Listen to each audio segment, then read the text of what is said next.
What's going on, everybody? Welcome to the Get the Bag podcast. I'm your host, Claudia Castro. Got my co-host, Tim Park. What's going on? Hey, what's going on? What's up? What's up?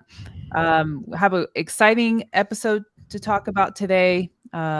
Specifically, if I think for many people, very curious sort of how real estate investors, I think give they're given a bad connotation sometimes, and um, Hmm. the money amount of money that you can make, and the value you kind of add, sort of to the community and such. So we're gonna kind of uncover that a little bit, but of course, as I always, don't forget to subscribe, like this channel, like this episode. We're just trying to put the word out, for you guys, but appreciate all the support.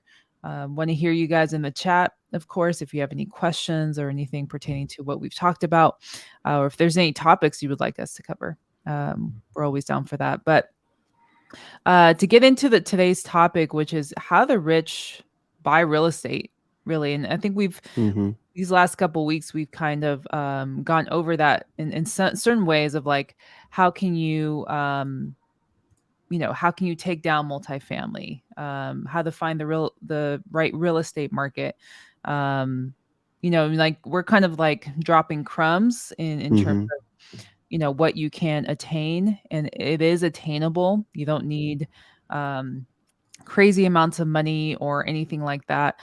There's plenty of ways you guys can make money, and really utilizing strategies that the rich use to buy real estate to make more money, and how you don't need to sort of lose your values or to be that successful. I think that's usually I Hmm. remember having conversations in terms of like understanding what's a tenant friendly state versus a Right. landlord friendly state, um, and having the conversations of saving taxes or owning properties. And it's I think I remember hearing, well, that's what the rich people do, or that's Hmm. what Republicans, that's what they look out for, and it gets all Right. political.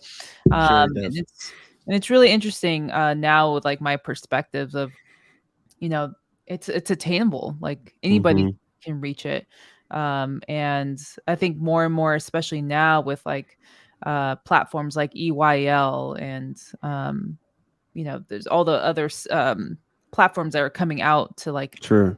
talk about financial literacy, Hmm. and how you can become a better investment. It's become more attractive. Real estate has. Yeah. Um, and it's always been attractive for the wealthy. I think just Right. understanding how to be an investor. But Tim, why don't you kind of break down like why, in terms of the wealthy, why real estate is always sort of the strategy or the investment vehicle that they like to park their money in, basically. Yeah, I think the main reason it's very attractive for like the rich and wealthy is because it's relatively stable, and it's an actual asset as well too. So and real estate tends to appreciate as well, and then they can generate passive income like rental income from it. So and it provides both short-term and long-term financial benefits. So I think that's the biggest draw for real estate. And it all depends on the market, and some rich or wealthy people, it's just one aspect of their portfolio, right? So Right. I think, but the main draw is, they're going to put some money into real estate, get some appreciation, make some return on their investment, and keep building their wealth. And that's the biggest thing. And going back to what you were saying, is that I think social media and just the boom of certain platforms allow, like YouTube or Instagram, TikTok, allow more education on avenues like this that make it more accessible for people to get in and learn and try to be a real estate investor or generate wealth through Right. these financial education platforms, right? Yeah. But you do have to be careful. I mean, how many Yeah. people have we heard what spent 30 grand on a course that they saw on Instagram or I mean, I think we were talking to Dalen last week and he was like, yeah, I spent 3 grand or 5 grand. Because it's all sales, right? Like, and what Mhm. we've learned is sales is built off emotions.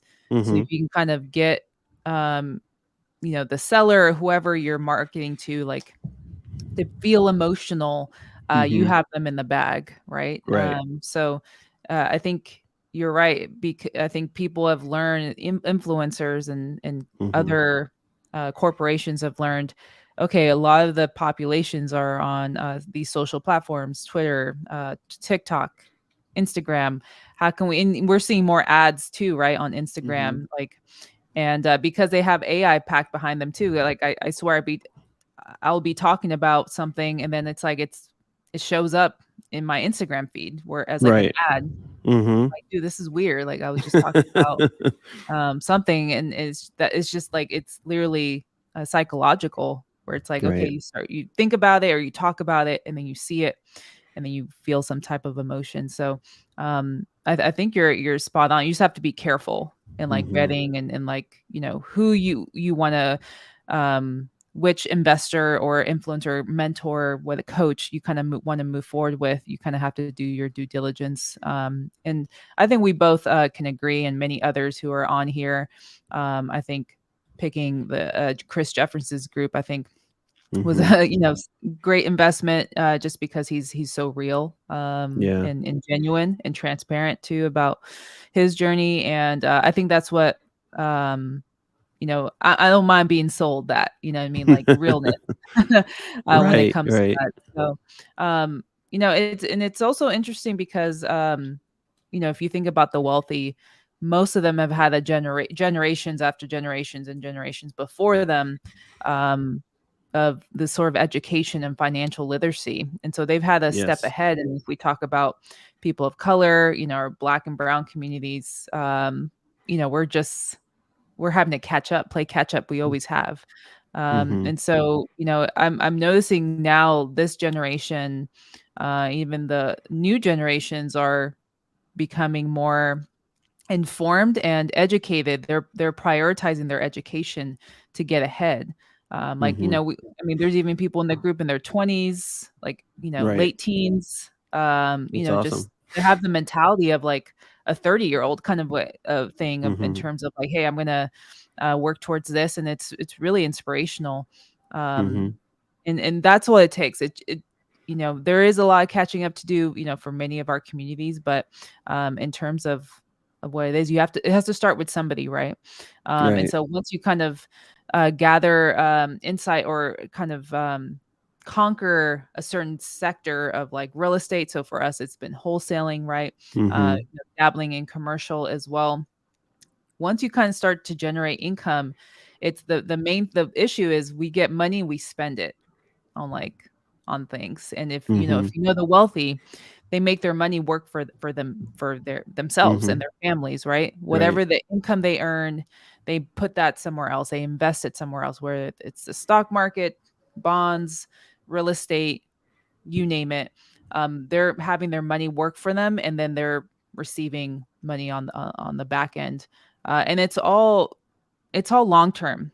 I think that's also the other issue is like people want their Yeah. money now. They want money quick. And what we've learned with the wealthy is it takes time. You have to have patience. It's the long game Mhm. that's happening. So how the rich really keep getting rich is they keep reinvesting their money.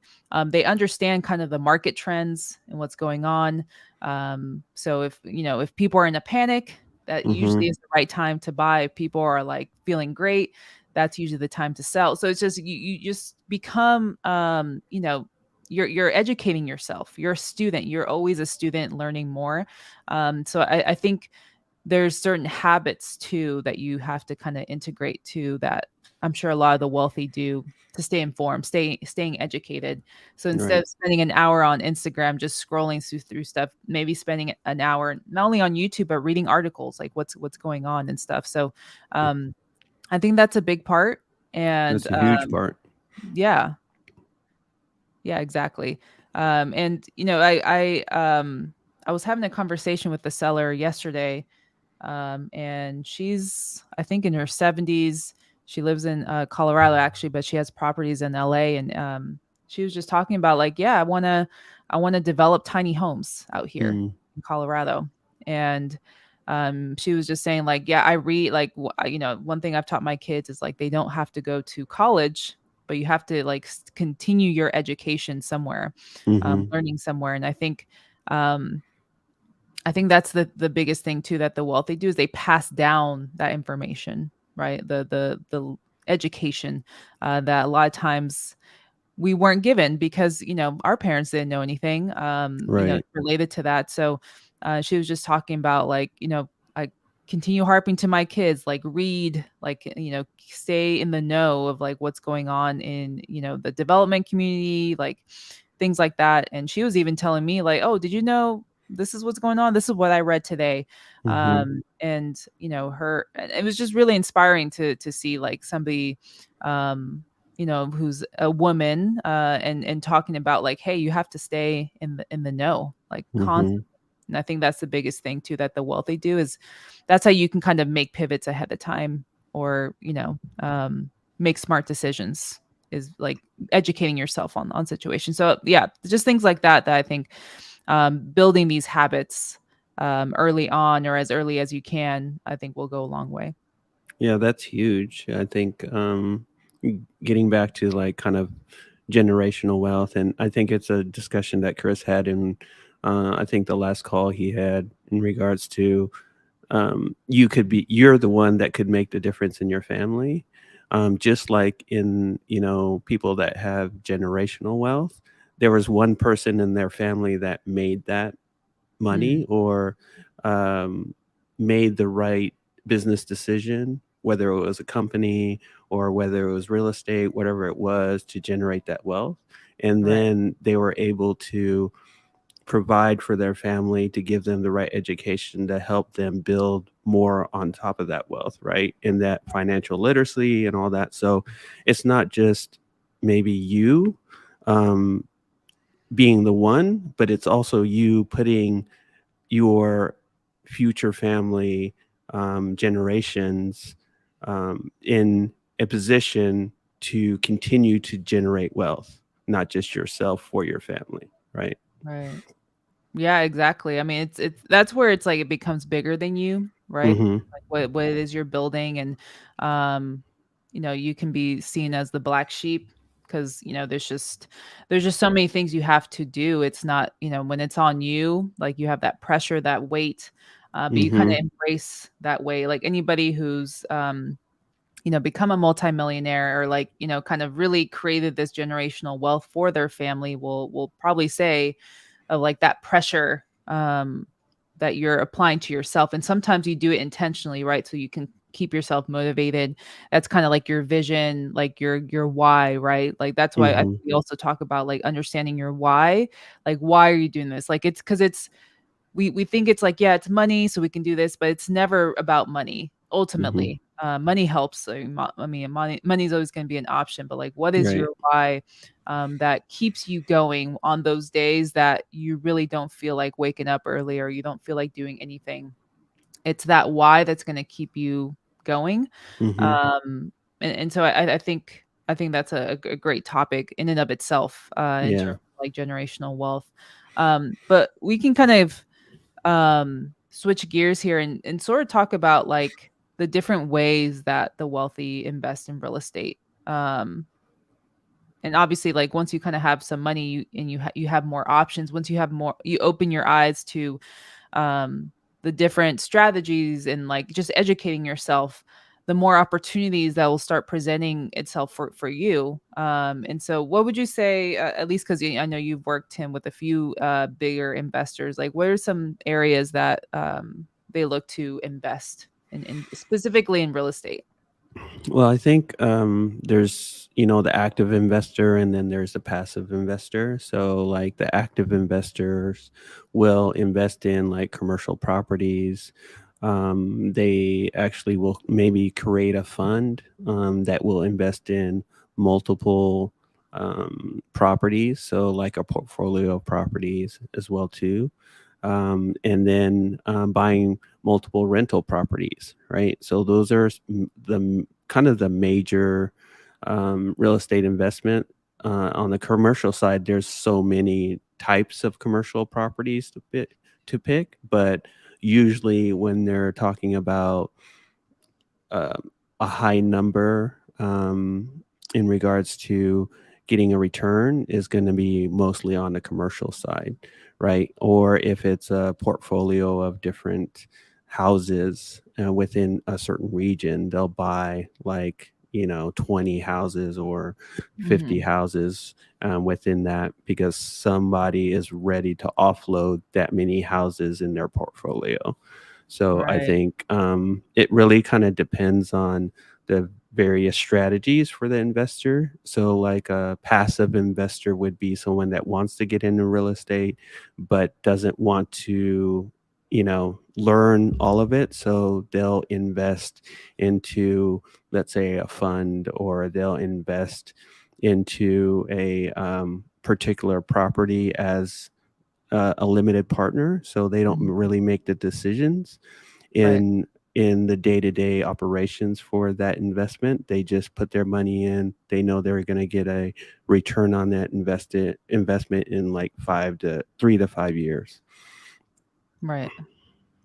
Yeah, and that's it's also kind of part of the syndication, right? Like Yep. where if you're more the investor kind of fundraising, to say, and this happens as a syndicator, or people that basically ask people to invest their money, that gets put in a pot to purchase a, usually this is done for like bigger complexes. Yep. There's people like Michael Blanc, I think, Vina, I forget her last name, Mhm. but they do a lot of that where they basically are like, "Hey, I have this deal. I have this fund open. This is the potential returns. This is what you can donate," kind of thing. Mhm. So usually, you look for people who make a lot of money, like doctors, professionals. And I mean, now you're seeing athletes become more involved in investments as Yep. well, which is Mhm. huge. Is something that really wasn't kind of uh, shown before, and so I think people are really understanding, like, hey, especially as an athlete, like my career doesn't last forever. How can I like take my money that I'm making now as an Mhm. active, this is my Right. active income, even though um, ball players are making tons of money, like it's technically active income. They're understanding, like, hey, what's going to happen after my career? Mhm. I need to Right. invest more.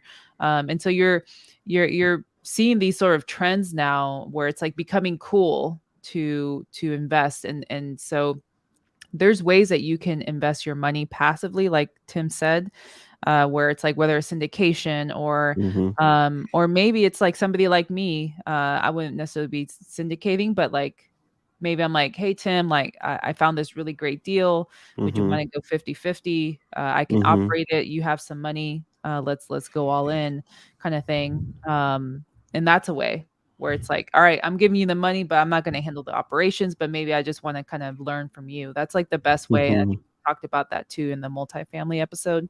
Um, so it's there's many different ways, like we've talked about, in how you invest. It's just kind of educating yourself, or partnering up with somebody who has more experience that can kind of walk you through the process.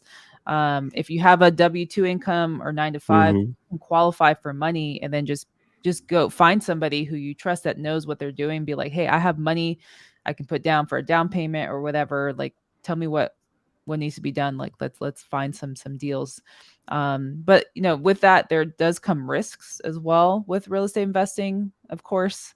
Nobody is like perfect. There's plenty of people who've lost money because they didn't manage maybe their portfolio right, or the timing maybe wasn't right. And for something like that, I think a really great book that I have found to be super helpful in like understanding the market, and the specifically the real estate markets, is a book called Emerging Real Estate Markets by David Mhm. Lindahl. Mhm. He's like a very popular multifamily investor who started in the '08 crash, Right. and kind of talks about how he kind of built his portfolio and what trends to look out for. I think he talks about like the different phases in the market where it's a buyer's Mhm. market, seller's market.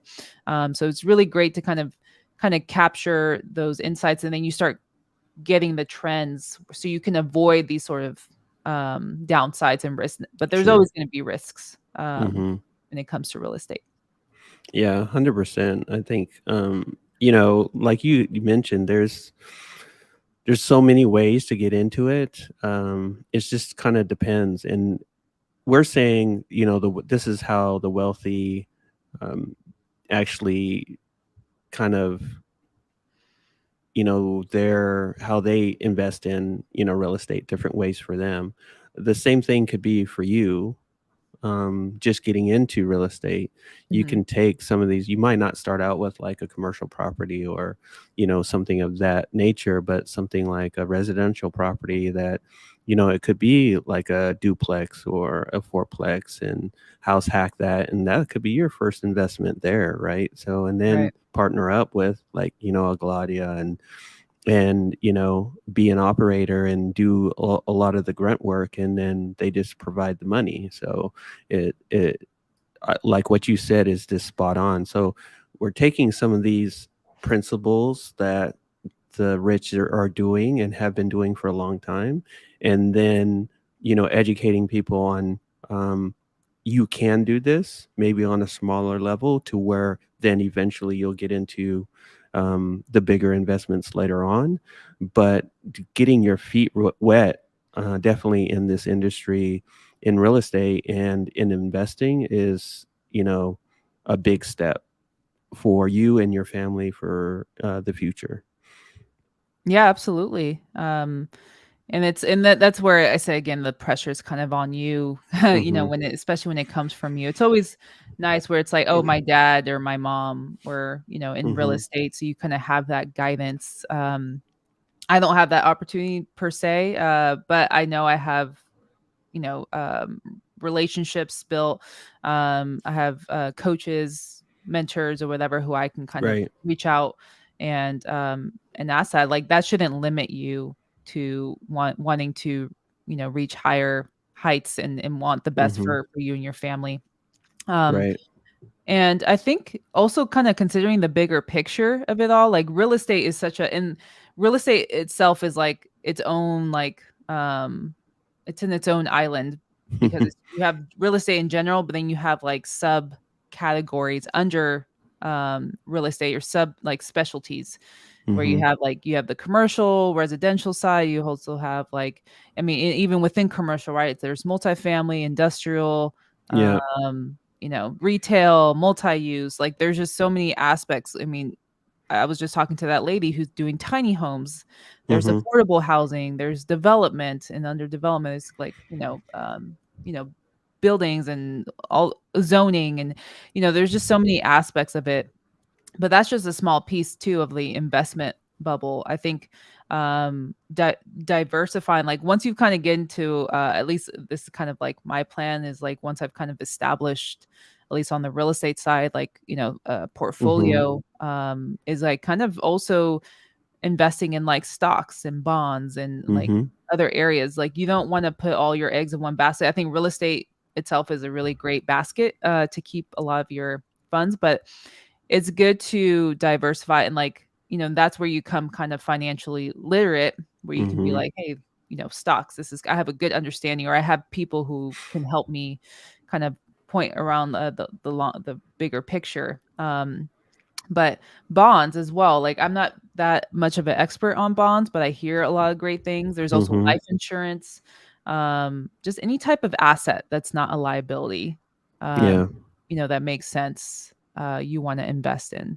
Yeah. And just educating yourself on that. Like, I know the big discussion in commercial real estate now, and especially multifamily, is getting a return. Like, if the cap rate is under 4%, why would an investor invest in this particular property? Because, the T bond gives a 2% or a 4% return, 4.5 return in 2 years, and you're Mm, waiting 3 to 5 years on this other investment for a mhm. multifamily. Right, So those are the discussions that we have, on the commercial side, is that, you know, people are tightening up their requirements because of the market right now, right, and utilizing, hey, I can utilize another portfolio to get my return. So they're weighing different strategies within their investment portfolio to see what is the better return for them.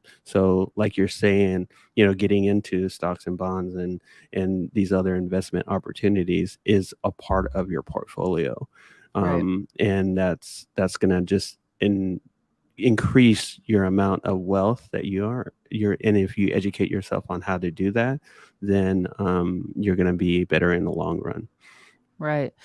Yeah, I mean, that's all it is, I think educating yourself and, changing your mindset, to be an investor. Like, what does that mean?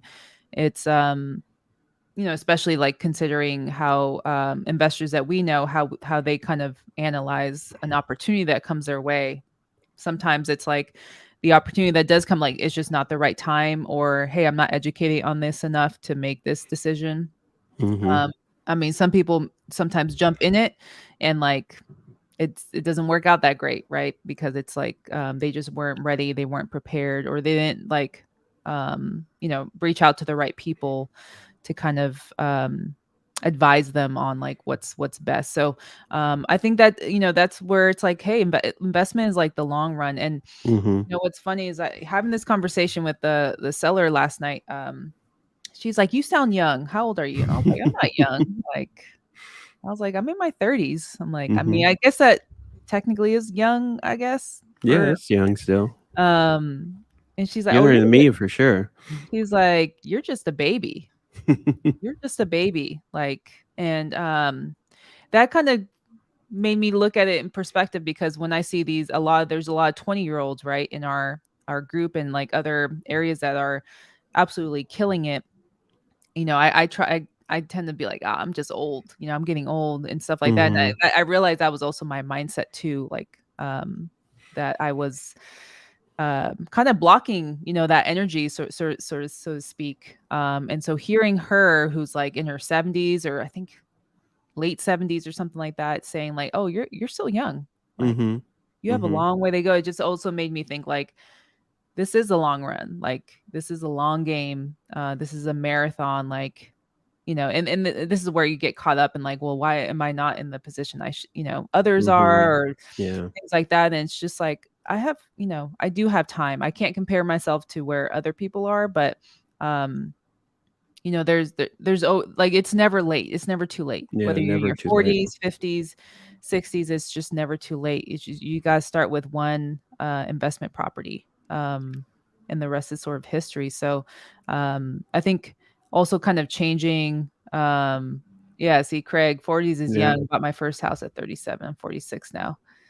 Yeah, man. that's See, what's like, up. that's like the mental block we put ourselves, Mm-hmm. where it's like, "Oh, I'm in my 30s. Like, what's gonna happen? I haven't even reached my midlife crisis yet, or maybe this is what it is." I don't know. Um, but I mean, it's never too late. So it's just like, Yeah. start. It's never too late to start investing, start educating, invest in your education, and the rest is gonna follow. And I kind of want to end these last, couple minutes here with, like, example of real estate investors who we've kind of encountered. I mean, I Yeah. know we have the, Warren Buffett, and, our Warren Buffetts, in the world, Mm-hmm. who are successful investors, known as successful investors. But the investors Mm-hmm. that, we kind of want to pinpoint are people of color, who we've interacted with one way or another. Just that kind of came up off the top of our heads, of, like, what they're doing in the industry, and also educating, right? So I think, Tim, you probably had a few lists that we, um, mentioned. Yeah, I mean, I think this list just encompass like people that we personally kind of know or have met, and they're kind of changing the game in real estate. The first one, of course, is Chris Jefferson. Always look him up. He's got a great course on how to get started in wholesaling. And another group. These ladies are amazing. They started Women in Real Estate, Kalani and Brittany. So if you could look them up, they are amazing people just in general. One, they have a wealth of knowledge in the real estate combined between development, commercial, residential, now even funds. They're Mhm. raising a fund too. So it's just amazing to see their growth, and how they got started was on social media, right? And it was what was the platform?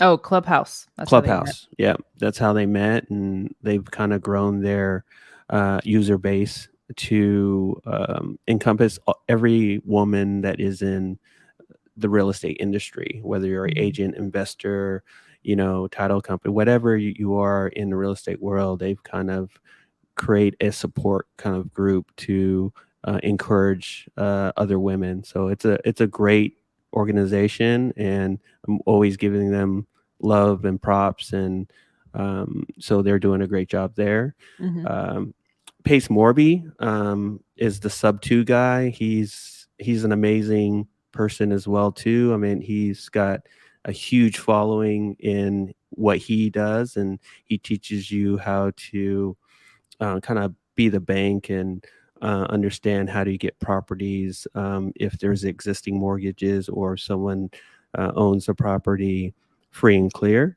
So that's another person, Chris Senegal, developer in the Atlanta area, I believe, right in Atlanta. Mhm. That's correct. So, and he's more about buying the block and then kind of giving back to the city in Mhm. these certain neighborhoods. And so he's building huge apartment complexes, commercial properties to help give back to the community. Look him up as well. Cole Michael is also in Atlanta as well. He's a huge developer. He has an amazing story as well. Another developer to follow, of course, is B Rule. Mhm. He's kind of just changed the game as well, and he has a wealth of knowledge on actually, starting your development, a career, or development investment in commercial properties, mostly multifamily, of course. So those are some of the people that we've both kind of met and have a relationship with, and I think following these people will kind of help your journey in real estate investing. No matter what avenue you go into real estate investing, you got to pick what lane you're going to focus on. But it's amazing how we got started in this and we were able to connect with all these amazing people, and they're very supportive. It wasn't Right. like they were, oh, hey, yeah, okay. No, it's like, how can I help you? Right. Right. That's an amazing question to receive from someone that is already successful, right, in their Right. own right, and especially in this industry because it's so kind of cutthroat sometimes, You're and right. people just don't realize like the gesture of a person asking you how can they help you makes a difference in your real estate career. Absolutely. I think what I've learned too is just to be a go-giver, Mhm. coming in with adding value, being intentional with the value you do add to people. And these people we just named off like are definitely go-givers. They want to make a difference in their communities, and they are um, off the bat. And so, I think this is the power of relationships too Mhm. that the wealthy do. So kind of to end it with like your network is your net worth. Mhm. These people who are successful, they have a huge network of people that specialize maybe in different things. So it's like, hey, if you need something, you can always reach out to these people, and helping out and not kind of expecting anything in return, right? Just kind of Mhm. coming in to have that helping hand. So um really love that we're able to unpack this today, because I think people overwhelm themselves, maybe they overthink Mm-hmm. things, and it really isn't that complicated. I think, like you said, Tim, focus on one avenue, and like whether your start is real estate or not, like focus on like what specific strategy you want to focus on. So is it wholesaling, creative finance, and just become really good at one thing. And then, and I think that's the problem, is like there's just so many options, and we're a distracted society. We get Sure. distracted easily. So if you can focus on one thing, like focus on that one thing, conquer it, specialize in it, and then kind of see where you want to pivot from there. You can still continue that, but you can incorporate other things. So, yeah, I hope you guys got a lot out of that today. And, really appreciate you guys coming on and supporting. And don't forget to 100%. subscribe, like us on, like this episode. Check out our other episodes too. We have a ton of stuff out. Um, and over the next couple of weeks too, we'll be having some really great guests. So make sure you guys tune in, set your reminders. But appreciate you guys tapping in with us. Hope you guys have a fantastic rest of your week, and we'll connect next week, same time. Same time.